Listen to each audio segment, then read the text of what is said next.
Alright guys, I figured I'd make this video before this truck gets parted out. That's the way it's looking, things are going to be going with it. Got a guy coming on Saturday that supposedly wants the transmission transfer case.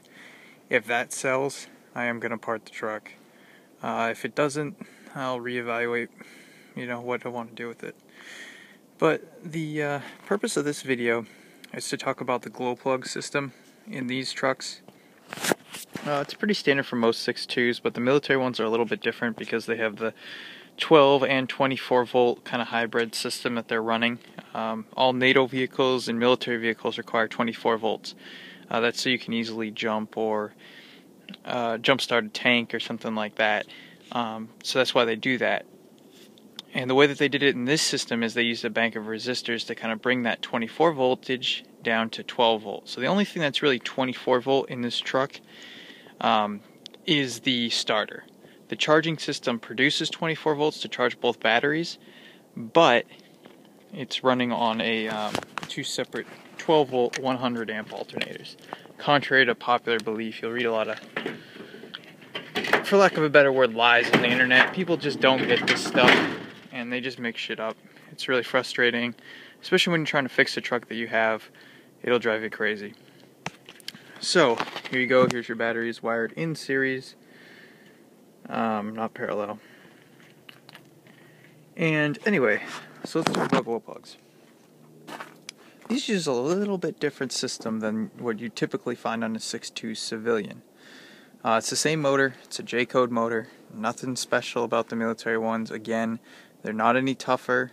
It's the same thing. They have the injection pumps a little different on some of them.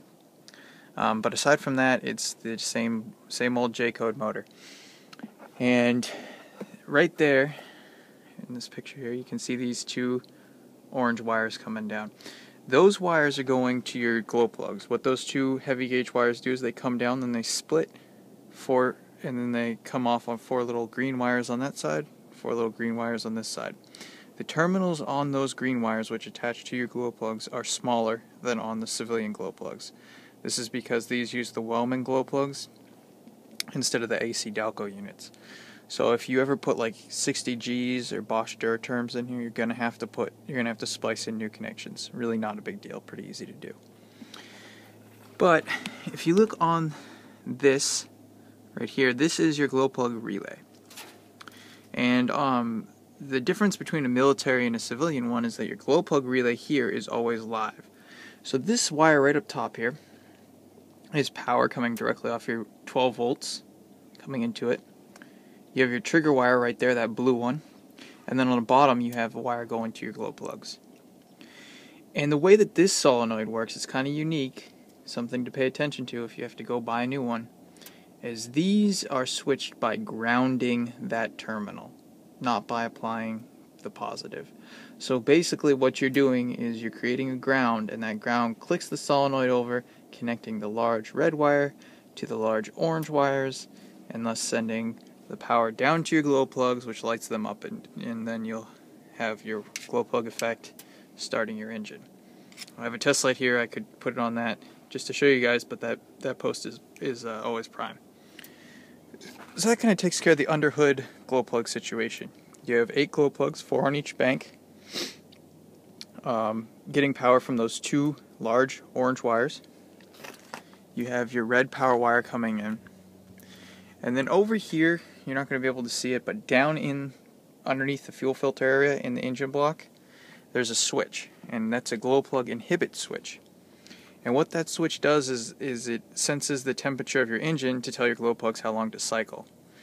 Basically, it kind of is a resistor switch, and it closes or opens. When those are bad, you will not get glow plugs as well. So now we can come inside the truck. So easy without doors. And if you go down here, this right here is your glow plug controller card. Typically these are up in, kind of up in there, but this one is not. And in here it looks like a little circuit board. I don't know if you guys are going to be able to see it. And basically what this card does is it controls how long your glow plugs cycle, when they come on and things like that. And it takes inputs from your relay and It's got a power wire and things like that. Right here is the blue wire. This blue wire is what goes to your solenoid under the hood. And the way that these work is that it will send ground to that blue wire. That blue wire will click over and it'll go into glow plugs on. Now, what happened with this truck is the glow plug card that's in there, for whatever reason, fried out, went bad. It's pretty common, you know, a lot of different factors can play into that. I'm not going to go into those in this video. This video is about how to just bypass that card. So there's two ways you can bypass it. You can run separate wires all the way up through the engine compartment back to the solenoid, or you can simply tap that wire. If you have good wiring, I suggest just tapping the wire. It's a lot easier, it's a lot cleaner. You don't make a huge mess. These trucks already have blackout lights and all this other stuff on them, so the wiring's to begin with. This truck was an ex-fire truck, so it's even worse than most. But the way that it works is we've taken that blue wire that's running back to that solenoid, comes into the glow plug controller card. For whatever reason, this card is not working. So we've used one of those cheap little splice connectors because we want to still retain the card. If we were to go buy a new card and put it in there, the system would work again. We're not going to do that because we don't really know what we're doing with this truck yet. So we've tapped that wire, and then you run from that splice.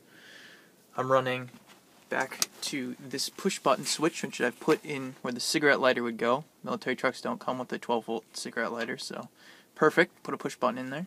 And then the other side of the push button switch is running, and I just have it grounded to the dash just for ease of use. Again, this truck, you know, with being parted out or whatever we're going to do with it, I'm not going to spend the time to hide all the wiring and do it right.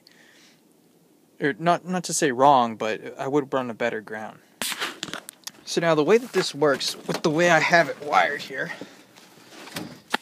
because I'm still running through the controller card, with the key off, as it is now, if you push this button, it does nothing. Also, if you turn the key on, you see the glow plug light comes on. But because that controller card's fried, it doesn't do anything.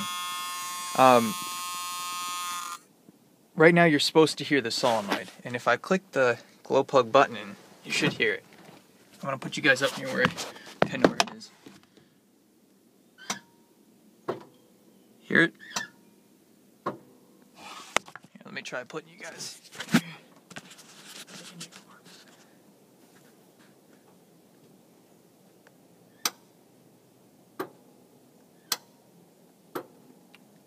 So by splicing into that blue wire and keeping the controller card in place, I've made it so you can't cycle the glow plugs unless the key's on. So there's no risk of accidentally bumping the button, or if you were to run a toggle switch, you couldn't leave it on unless the key was on, which is good for safety reasons. If you run it the other way, bypassing the controller card altogether, you'll be able to cycle the glow plugs whenever you want. And so now we can try to see if this truck will start.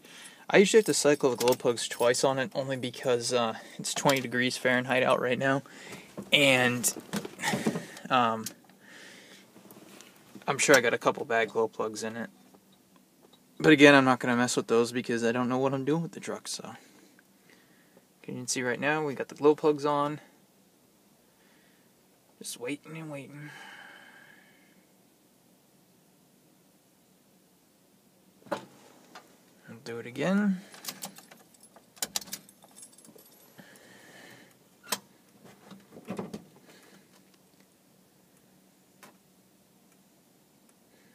Now that light again is on the timer, it's not on with the button.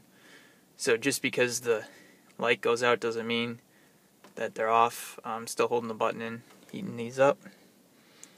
I'm going to try to start it, we'll see what happens. I mean, I'm not going to run down my batteries right now. So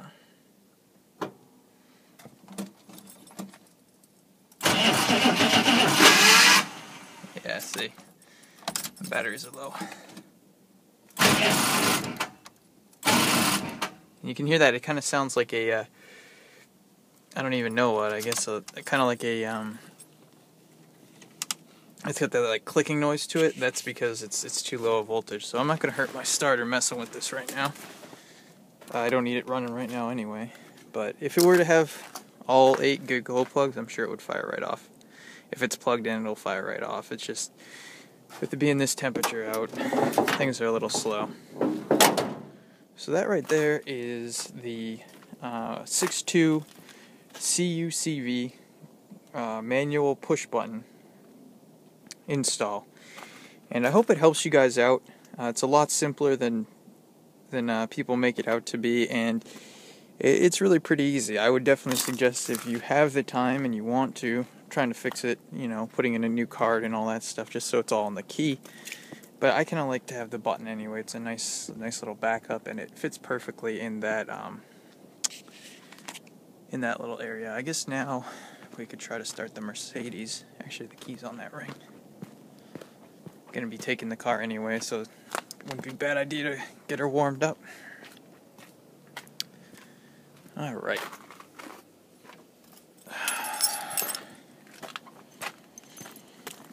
Again, 20-degree cold start. This is a OM617 non-turbo 1980 Mercedes-Benz 5-cylinder diesel. For any of you that care.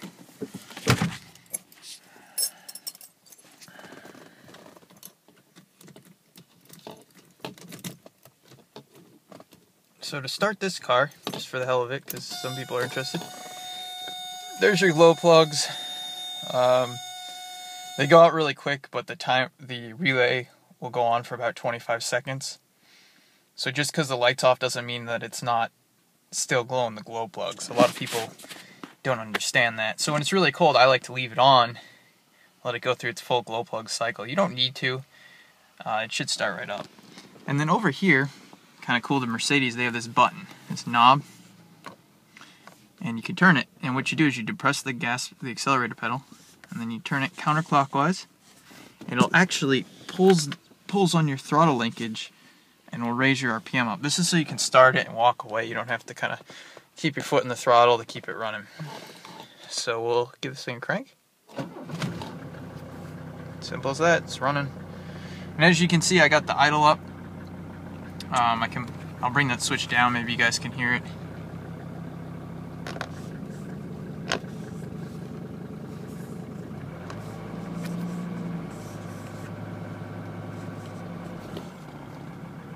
So we're gonna leave her up for a while. That the oil pressure is good, but we're gonna bring up the temperature on it.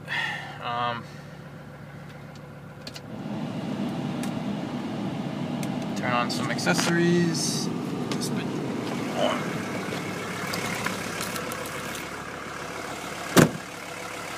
Again, that's a 20-degree cold start. Not too bad. And looks like I gotta charge up some batteries in this behemoth. So yeah, guys, I hope that helps.